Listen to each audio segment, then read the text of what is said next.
కామారెడ్డికి నీళ్ళు వస్తాయి, ఎల్లారెడ్డికి నీళ్ళు వస్తాయి, అటు దుబ్బాకకు కొన్ని నీళ్ళు ఇస్తారు, బాన్స్వాడకు నీళ్ళు వస్తాయి, మెదక్కి నీళ్ళు వస్తాయి అని చెప్పి ప్యాకేజ్ 22 అని మొదలుపెట్టారు.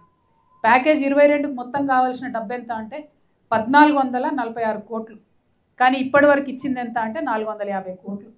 అదేవిధంగా ఈ ప్యాకేజ్ 22 కట్టాలంటే 1500 ఎకరాల ల్యాండ్ అక్విజిషన్ చేయాలి.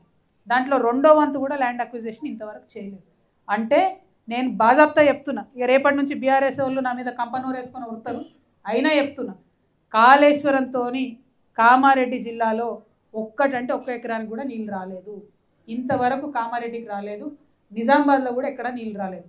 ఒకటే ఒక సీజన్కి ఏం చేసిర్రంటే హల్దీవాగు నుండి నీళ్లు తీసుకొచ్చి నిజాం సాగర్కి ఇచ్చిర్రు, ఒకటే ఒక సీజన్.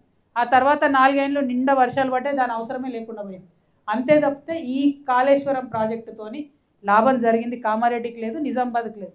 ప్యాకేజ్ 21 నిజామాబాద్లో ఉంటుంది,